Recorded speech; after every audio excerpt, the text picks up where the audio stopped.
Camerounaises, Camerounais, mes chers compatriotes, depuis la proclamation des résultats tronqués, arrachés à la vérité des urnes par le Conseil constitutionnel, notre pays traverse une tension inédite. Une fois encore, la volonté du peuple a été confisquée, la souveraineté populaire piétinée.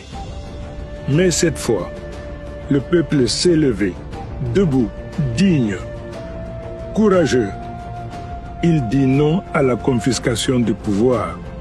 Dans toutes les régions, du nord au sud, de l'est à l'ouest, les Camerounais se sont exprimés pacifiquement avec la seule arme que leur accorde la Constitution, leur voix.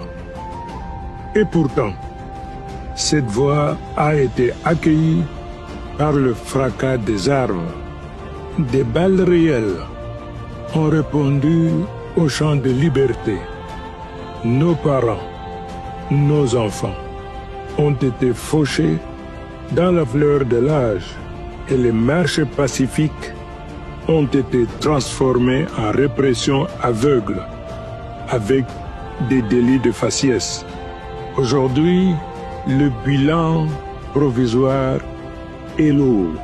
Arrestation arbitraire des leaders politiques, d'acteurs de la société civile, de créateurs de contenu et de milliers de manifestants, des centaines de morts et de blessés, des familles entières plongées dans le deuil, rappelant les épisodes traumatisants de 1984. Mais pendant que le peuple pleure ses martyrs, les responsables de cette tragédie festoient sans pudeur, exhibant sur les réseaux sociaux leur cynisme et leur mépris du peuple. Dans une vidéo rendue virale, le président du Conseil constitutionnel lui-même, dans l'ivresse du champagne, s'est vanté d'avoir assuré la victoire du président sortant. Quelle honte pour notre République! Mais que ceux qui croient que la peur nous fera plier se trompent lourdement. Un peuple qui a perdu la peur est un peuple invincible.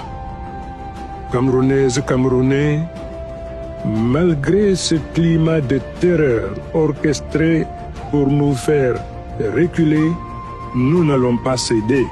Je vous appelle donc du lundi 3 au mercredi 5 novembre à observer des villes mortes.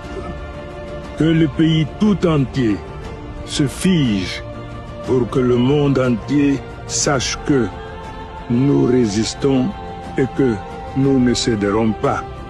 Gardons nos commerces fermés, suspendons nos activités.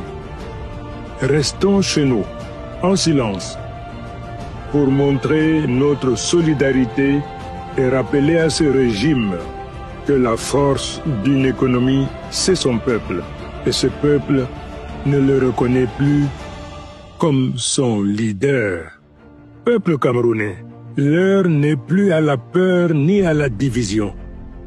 Restons debout, unis, fiers et solidaires face à ceux qui, dans un cynisme machiavélique, invoquent la paix tout en semant la terreur et en régnant sur la misère et le sang.